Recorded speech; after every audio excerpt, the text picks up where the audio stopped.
విశాఖ జిల్లా భీమిలిలో ఎంపీ విజయసాయిరెడ్డి కుమార్తె నేహారెడ్డి ఏర్పాటు చేసిన కాంక్రీట్ గోడను కూల్చివేస్తున్నారు అధికారులు.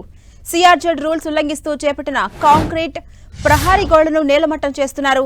బీచ్ లో అక్రమంగా ప్రహారీ గోడ నిర్మించారంటూ జనసేన కార్పొరేటర్ హైకోర్టులో పిల్వేశారు. బీచ్ లో కాంక్రీట్ నిర్మాణాలను అనుమతించవద్దని అధికారులకు హైకోర్టు ఆదేశాలు జారీ చేసింది. నేహారెడ్డికి నిన్న జీవీఎంసీ నోటీసులు జారీ చేసింది. 24 గంటల్లో ఆక్రమణలు తొలగించాలని, లేదంటే తామే తొలగిస్తామని హెచ్చరించింది. దీంతో అక్రమ నిర్మాణాలను కూల్చివేస్తున్నారు జీవీఎంసీ అధికారులు.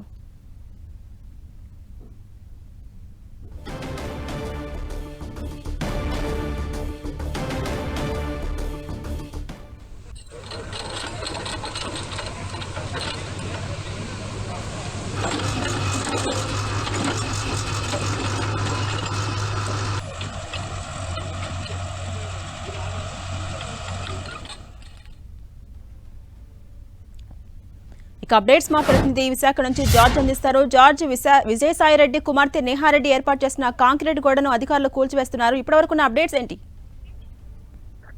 భీమిలి సర్వే నంబర్ 15, 16, 17, 23లో ఉన్నటువంటి ఆ స్థలంలో ఇటీవల కొనుగోలు చేయడం జరిగింది. ఆ స్థలంలో ఇటీవల 5 స్టార్ నిర్మాణం కోసం కాంక్రీట్ గోడను సైతం కూడా నిర్మించారు. ఈ నేపథ్యంలోనే జనసేనకు చెందిన కార్పొరేటర్ ఫిబ్రవరి 23వ తేదీన హైకోర్టును ఆశ్రయించారు. అయితే హైకోర్టు సైతం కూడా ఈ అక్రమ నిర్మాణాలను తొలగించాలంటూ కూడా ఆదేశాలు జారీ చేసింది. ఎందుకంటే ఇదంతా కూడా సిఆర్జెడ్ నిబంధనలకు ఉల్లంఘన జరుగుతుంది.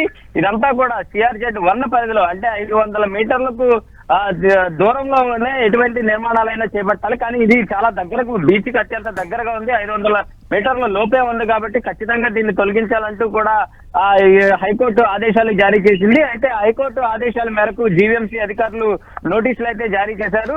నేహారెడ్డికి నోటీసులు జారీ చేశారు. 24 గంటల్లోగా అక్రమ నిర్మాణాలు తొలగించాలంటూ కూడా ఆదేశాలు జారీ చేశారు. లేదంటే తామే తొలగిస్తామంటూ చెప్పడం జరిగింది. అయితే ఈ నేపథ్యంలోనే తెల్లవారుజాము నుంచి జేసీబీ అలాగే వీటితో యంత్రాలతో సైతం కూడా కాంక్రీట్ గోడ ఏదైతే ఉందో 240 మీటర్ల మేర నిర్మించడం జరిగింది. ఆ 240 మీటర్ల మేర ఉన్న కాంక్రీట్ గోడ ఏదైతే ఉందో ఆ గోడల మొత్తాన్ని కూడా కూల్చివేస్తూ ఉన్నారు. అక్కడ ఉన్న నిర్మాణాన్ని పూర్తిగా సైతం కూడా తొలగిస్తూ ఉన్నారు. నోటీసులకు ఎటువంటి రిప్లై రాకపోవడంతోనే తాము ఇది తొలగిస్తున్నట్లు కూడా అధికారులు చెప్తూ ఉన్నారు. కోస్టల్ రెగ్యులేటరీ జోన్ ఏదైతే ఉందో దాని నిబంధనలకు విరుద్ధంగా ఏ నిర్మాణాలు ఉన్నప్పటికీ కూడా తొలగిస్తామంటూ కూడా అధికారులు చెప్తూ ఉన్నారు. అయితే ఇప్పటికే చూసుకున్నట్లయితే కనుక అనేక టూరిజం అలాగే ఇతర హోటల్ పర్పస్ మీద దాదాపుగా ఇక్కడ ఉన్న కోస్టల్ రెగ్యులేటరీ జోన్ ను ఆక్రమించి చాలా మంది వరకు కూడా అక్రమ నిర్మాణాలు చేపడుతున్నారని, వాటి మీద కూడా చర్యలు తీసుకోవాలంటూ కూడా జనసేన కార్పొరేటర్ పీతల యాదవ్ కోరుతూ ఉన్నారు. హైకోర్టు చెప్పిన దాని ప్రకారం ఈ నిర్మాణాలు తొలగించడం హర్షణీయమన్నారు. గత ప్రభుత్వ హయాంలో సాక్షాత్తు జీవీఎంసీ అధికారులే ఇది జీవీఎంసీ పనులు జరుగుతున్నట్టు బోర్డులు ఏర్పాటు చేసి ఈ నిర్మాణాలు చేపట్టారని ఆయన ఆరోపించారు. కోస్టల్ రెగ్యులేటరీ జోన్ పరిరక్షించవలసిన జిల్లా కలెక్టర్ అలాగే జీవీఎంసీ అధికారులు సైతం కూడా ప్రభుత్వానికి ఒత్తాసు పాడారని, ఇలాంటి అధికారుల మీద కూడా చర్యలు తీసుకోవాలని ఆయన డిమాండ్ చేస్తూ ఉన్నారు. మొత్తం మీద చూసుకున్నట్లయితే కనుక ఆ ప్రహారీ గోడ మొత్తాన్ని కూడా పూర్తిగా తొలగిస్తూ ఉన్నారు. ఈ కోస్టల్ రెగ్యులేటరీ జోన్ ఎవరు ఉల్లంఘించినా కానీ వారి మీద చర్యలు తీసుకుంటామని జీవీఎంసీ అధికారులు చెప్తూ ఉన్నారు. ఇక ఈ ఇష్యూపై విజయసాయిరెడ్డి స్పందించే అవకాశం ఉందా జార్జ్?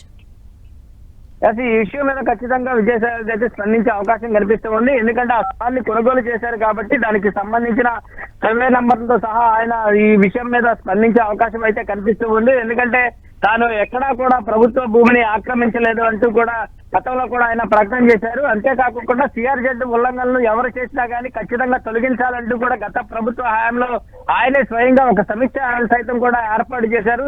సిఆర్జెడ్ నిబంధనలు మాత్రం ఖచ్చితంగా తూచే తప్పకుండా పాటించాలంటూ కూడా జిల్లా పరిషత్ కార్యాలయంలోనే ఆయన సమీక్ష ఏర్పాటు చేసి ఎక్కడైతే అక్రమ నిర్మాణాలు ఉన్నాయో ఈ సిఆర్జెడ్ నిబంధనలు ఉల్లంఘిస్తూ ఎవరైతే అక్రమ నిర్మాణాలు చేపట్టారో ఆ అక్రమ నిర్మాణాలన్నింటినీ కూడా తొలగించాలని కూడా అధికారులు ఆదేశించారు. అదేవిధంగా కొన్ని అక్రమ నిర్మాణాలు సైతం కూడా సిఆర్జెడ్ నిబంధనలకు విరుద్ధంగా చేపట్టినటువంటి నిర్మాణాలన్నింటినీ కూడా తొలగించడం జరిగింది.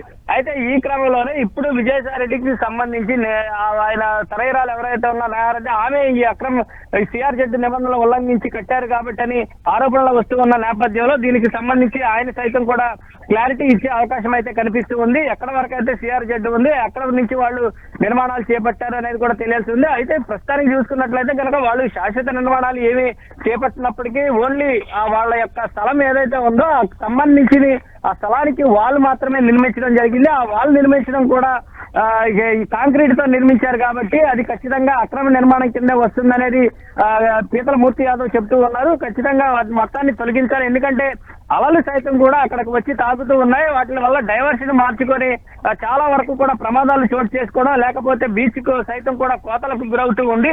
ఈ నేపథ్యంలోనే ఆ నిర్మాణాలను తొలగించాలని మేము ఫిబ్రవరిలో హైకోర్టును ఆశ్రయించామని చెప్పారు. హైకోర్టు సైతం కూడా దీన్ని తప్పుపట్టింది. ఖచ్చితంగా ఈ నిర్మాణాలన్నింటినీ తొలగించాలని ఎప్పుడో తీర్పు వచ్చినప్పటికీ ఇప్పటి వరకు కూడా అధికారులు స్పందించలేదు. అయితే ప్రభుత్వం మారిన తర్వాత ఇవి అక్రమ నిర్మాణాలనే గుర్తించి జీవీఎంసీ అధికారులు ఈ మొత్తాన్ని కూడా తొలగిస్తూ ఉన్నారు. అంతేకాకుండా కేవలం ఈ ఒక్కటే నిర్మాణాలే కాకుండా గత ప్రభుత్వ హయాంలో సిఆర్జెడ్ నిబంధనలను ఉల్లంఘించి వివిధ ప్రాజెక్టుల పేరుతో స్థలాలు ఆక్రమించిన వారందరి మీద కూడా చర్యలు తీసుకోవాలని అయితే డిమాండ్ చేస్తూ ఉన్నారు. Right, thank you George.